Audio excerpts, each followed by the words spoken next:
নবীজি বলে গিয়েছিলেন শেষ জামানায় এর রক্তপাতটা প্রচুর বাড়বে, এত বাড়বে যে হত্যাকারী জানবে না কেন তাকে মারলাম, আর নিহত ব্যক্তিও বুঝবে না কেন আমি মরলাম। সুবহানাল্লাহ।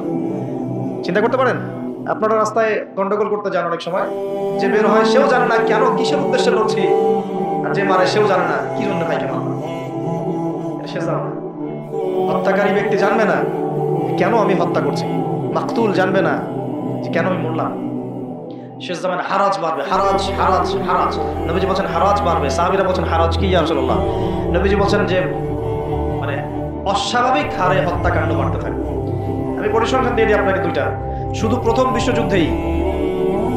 বিশ্বযুদ্ধেই এই 4-5 বছরের মধ্যে প্রায় 1.5 থেকে 2 কোটি মানুষ মারা গেছে। কত কোটি? আর আরো বেশি, অনেকে বলেন 2.5 কোটি 3 কোটি, আমি একটা মিনিমাম রেঞ্জ বললাম। আর দ্বিতীয় বিশ্বযুদ্ধে মারা গেছে প্রায় 6 থেকে 7 কোটি। 6 থেকে 7 কোটি। শুধু আমেরিকার একটা পারমাণবিক বোমা যেটা জাপানে পড়েছে হিরোশিমায়, ওতেই লক্ষ লক্ষ লোক মারা গেছে। এখন পর্যন্ত ওদের যে বংশ পরম্পরা, ওই যে পারমাণবিক বোমার যে প্রভাব, এটা এখন পর্যন্ত আছে। নাগাসাকিতে যেটা পড়েছে দ্বিতীয় বোমা, ওটার নাম ছিল ফ্যাটম্যান, আর প্রথমটার নাম ছিল লিটল বয়। এগুলো অনেক আগের বোম। আর এখনকার পারমাণবিক বোমগুলো কত শক্তিশালী এটা বলার অপেক্ষা রাখে না। একটা পুরো দেশকে এক মুহূর্তে উড়াই দিতে পারে।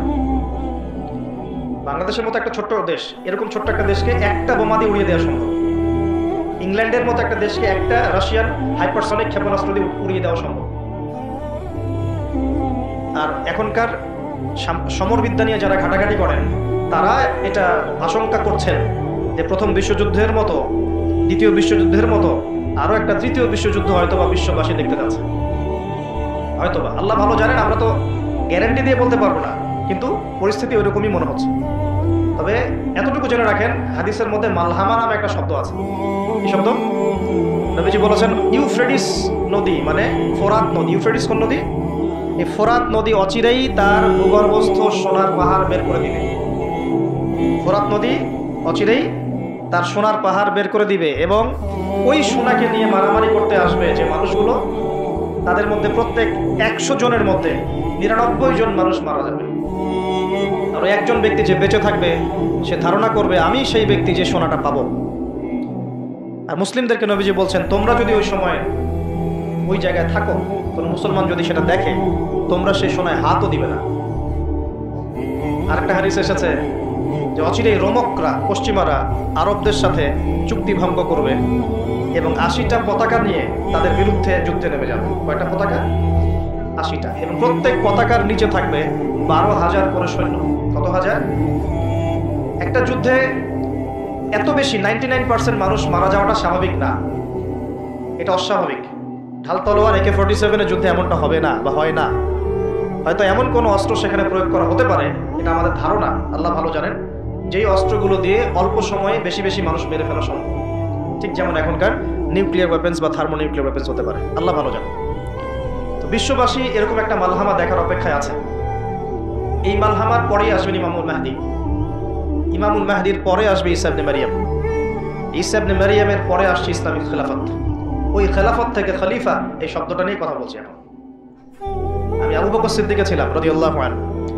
ফেরেশতারা বলছেন, আপনি কি এমন কাউকে পৃথিবীতে পাঠাতে চান গিয়ে রক্তপাত ঘটাবে অথবা ফাসাদ সৃষ্টি করবে? যেটা বললাম, এখনকার বিশ্বে দুটোই আমাদের কাজ।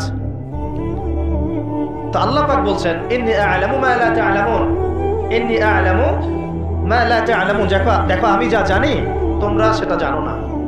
মানে আমার কিছু শুকরগুজার বান্দা থাকবে যারা এরকম ফিতনা ফাসাদ করবে না এবং রক্তপাতও ঘটাবে না।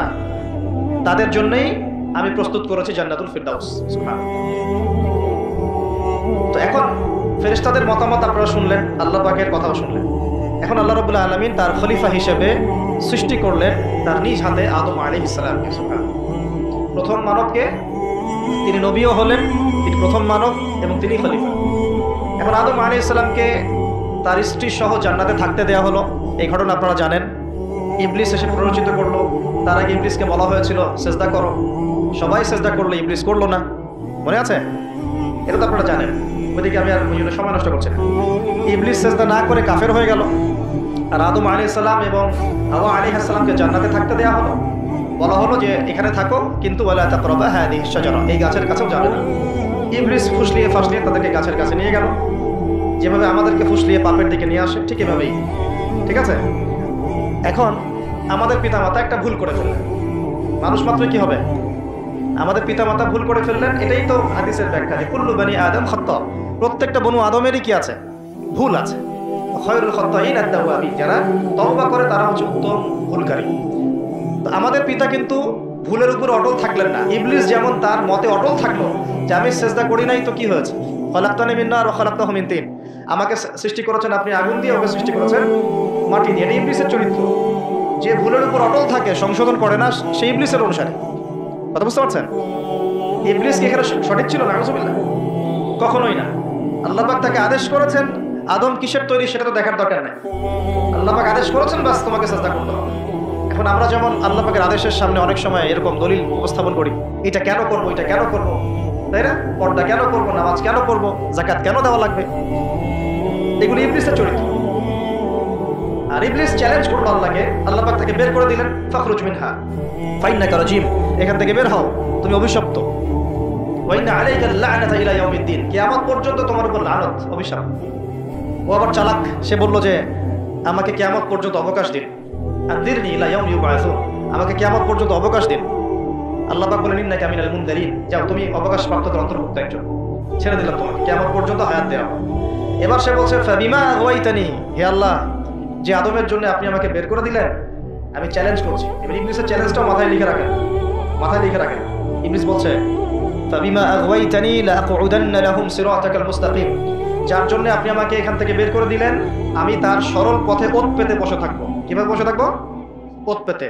ثم لآتينهم من بين أيديهم ومن خلفهم وعن أيمانهم وعن شمائلهم ولا تجد أكثرهم شاكرين, আমি তাদের ডান দিক থেকে আসবো, বাম দিক থেকে আসবো, সামন থেকে আসবো, পিছন থেকে আসবো, আপনি বেশিরভাগ আদম সন্তানকে শুকরগুজার পাবেন।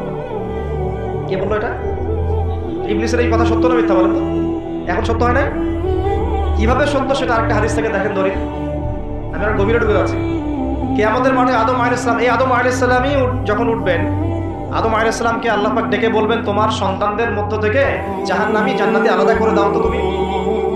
তো আদম আলাইহিস সালাম বলবেন ইয়া আল্লাহ, কতজন জান্নাতি, কতজন জাহান্নামী? আল্লাহ পাক বলবেন প্রত্যেক 1000-999 জনকে জাহান্নামের জন্য আলাদা করে দাও। বলেন নাউযুবিল্লাহ। এই হাদিসটা শোনার পরে সাহাবায়ে কেরাম রাদিয়াল্লাহু আনহুম খুব বিচলিত হয়ে পড়লেন। তখন নবী সাল্লাল্লাহু আলাইহি ওয়াসাল্লাম আশ্বস্ত করলেন যে ওই যে 1% জান্নাতি দেখা যাচ্ছে, এগুলো উম্মতে মুহাম্মাদের মধ্যেই বেশি হবে ইনশাআল্লাহ। তবে কোন উম্মতে মুহাম্মাদি যে নামাজ পড়ে না, রোজা রাখে না, যাকাত দেয় না, শরীয়তের বিধিবিধানের কোনো পরোয়া করে না, কুরআনটা পর্যন্ত তেলাওয়াত করতে চাচ্ছে না, সেই উম্মতে মুহাম্মাদি কথা বলা হচ্ছে কি? নাকি যারা নিজেদের জান মাল সময় শ্রম সবকিছু ঢেলে দিয়ে দিনের জন্য নিজেকে নিবেদিত প্রাণ করে, কাদের কথা বলা হচ্ছে? এটা আপনারা নিজেরাই বোঝেন, এটা তো আমার বোঝানোর দরকার নেই। এখন বুঝেন তাহলে পার্সেন্টেজটা কত হবে। তো ইবলিসের কথা তাহলে সত্য হলো। ইবলিস কি বললো? ওয়ালা তাজিদু আকসারাহুম শাকিরিন, বেশিরভাগকে আপনি শুকরগুজার পাবেন না। আল্লাহ পাক নিজেও এই কথা বলেছেন সূরা সদের মধ্যেই, ওয়া কালিলুম মিন ইবাদিয়াশ শাকুর, আমার শুকরগুজার বান্দা খুব কম হবে। অন্য একটা জায়গাতেও আছে। এখন আল্লাহ রাব্বুল আলামিন আদম আলাইহিস সালাম আর হাওয়া আলাইহিস সালামকে জান্নাতে রাখলেন। তারা যে ফল খেয়ে ভুল করে ফেললেন, আল্লাহ পাক তখন তাদেরকে সাথে সাথেই বের করে দেন নাই, সাথে বের করে দেন নাই, বরং ফাতালাক্কা আদামু মির রাব্বিহি কালিমাত, আদম আলাইহিস সালাম আল্লাহর কাছ থেকে কিছু কালিমা বা বাক্য শিখে নিলেন। সুবহানাল্লাহ। ফাতাবা আলাইহি, ওই কালিমা ওই বাক্য দিয়ে আল্লাহ আদম আলাইহিস সালাম তওবা করলেন। ওই কালিমা ওই বাক্য দিয়ে আল্লাহ পাক আদম আলাইহিস সালাম কি করলেন?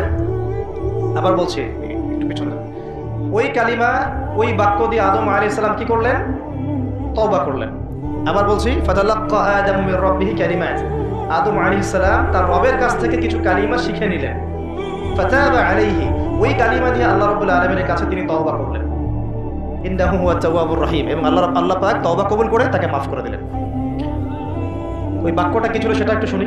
ওই বাক্যটা ছিল রব্বানা, আমার সাথে বলেন, রব্বানা যালামনা আনফুসানা ওয়া ইন লাম তাগফির লানা ওয়া তারহামনা লানাকুনান্না মিনাল খাসিরিন। মানে অর্থ হচ্ছে, হে আমাদের রব, রব্বানা যালামনা আনফুসানা, আমরা নিজেদের নফসের উপর জুলুম করেছি, ওয়া ইন লাম তাগফির লানা, আপনি যদি আমাদেরকে মাফ না করেন, ওয়া তারহামনা, আমাদের উপর রহম না করেন, লানাকুনান্না মিনাল খাসিরিন, আমরা অবশ্যই ক্ষতিগ্রস্তদের অন্তর্ভুক্ত হব। এই কালিমা শিখলেন কে? আদম আলাইহিস সালাম তার রবের কাছ থেকে। এই কালিমা, এই দোয়া দিয়ে তিনি তওবা করলেন, আল্লাহ রাব্বুল আলামিন তাকে মাফ করে দিলেন। তবে তিনি বলে দিলেন আর জান্নাতে থাকা হচ্ছে না। কুল নাহবিতু মিনহা জামিআ, আল্লাহ বলেন তোমরা এখন সবাই পৃথিবীতে নেমে যাও। ফাইম্মা ইয়াতিয়ান্নাকুম মিন্নি হুদান, নেমে যাও পৃথিবীতে, কিন্তু জেনে রাখো পৃথিবীতে আমার পক্ষ থেকে তোমাদের কাছে হেদায়েত যাবে। কি যাবে? হেদায়েত মানে আসমানি কিতাব, নবী রাসূল। আসমানি কিতাব, নবী রাসূল, এগুলো আসবে তোমাদের কাছে। ফামান কুল নাহবিতু মিনহা জামিআ ফাইম্মা ইয়াতিয়ান্নাকুম মিন্নি হুদান ফামান তাবিআ হুদায়া, যে আমার এই হেদায়েতের অনুসরণ করবে, ফালা খাউফুন আলাইহিম ওয়ালা হুম ইয়াহজানুন, তাদের কোনো ভয় নাই, কোনো দুশ্চিন্তা নাই। যে জান্নাত থেকে গিয়েছো ওই জান্নাতে ফিরে আসবে ইনশাআল্লাহ। এটা একটা কথা। আর ওয়াল্লাযীনা কাফারু ওয়া কাযযাবু বিআয়াতিনা, কিন্তু যারাই আমার ওই হেদায়েতকে মিথ্যা প্রতিপন্ন করবে, অস্বীকার করবে, কুফরি করবে, ঠিক আছে, উলাইকা আসহাবুন নার, এরা হবে জাহান্নামের অধিবাসী, হুম ফিহা খালিদুন, এখানে তারা চিরস্থায়ী হবে। আল্লাহ পাকের বক্তব্য একদম সহজ সরল পরিষ্কার না? দুনিয়াতে যাচ্ছ যাও, এটা চিরস্থায়ী নয়। এই সময়টুকুর মধ্যেই আমার পক্ষ থেকে কি আসবে বলেন? হেদায়েত আসবে, মানে যুগে যুগে নবী রাসূল আসবেন, আসমানি কিতাব আসবে। ফামান তাবিআ হুদায়া, তোমাদের মধ্যে যারা এই নবী রাসূলদেরকে মানবে, আসমানি কিতাব সমূহকে মানবে, তাদের কোনো টেনশন নাই, কোনো ভয় নাই, আবার জান্নাতে ফিরে আসবে ইনশাআল্লাহ। আর যারা নবী রাসূলকে মানবে না, আসমানি কিতাবের পরোয়া করবে না, নিজের প্রবৃত্তির দাসত্ব করবে, উলাইকা আসহাবুন নার, তারা জাহান্নামে যাবে, সেখানে চিরস্থায়ী হবে। হিসাব কি সহজ না কঠিন? একদম সহজ কথা আল্লাহ পাকের। এবার এই যে সিলসিলা শুরু, আদম আলাইহিস সালামকে আল্লাহ পাক কি বলেছেন? কি শব্দটা বলেছিলাম? খলিফা। এবার আদম আলাইহিস সালাম পৃথিবীতে এসে কি আবারও নতুন করে কোনো ভুল করেছিলেন? বলেন তো দেখি। উত্তর না, করেন নাই। মানে কান্নাকাটি করতে করতেই বছরের পর বছর চলে গেছে, শুধু কাঁদতে কাঁদতেই বছরের পর বছর চলে গেছে। পরবর্তী ভুল যেটা আমরা দেখি সেটা হলো হাবিল আর কাবিলের ভুল। কাবিল তার ভাই হাবিলকে হত্যা করেছে, তাই না? হিংসার বশবর্তী হয়ে। ওই যে এখনো দেখবেন আমাদের সমাজে যে ভাইয়ে ভাইয়ে মারামারি, এটা সেই হাবিল কাবিলের সুন্নত। এখানে আমরা কাবিল হব না, হলে হাবিল হব। প্রয়োজনে হাবিল হয়ে থাকবো, তাও কাবিল হতে চায় না।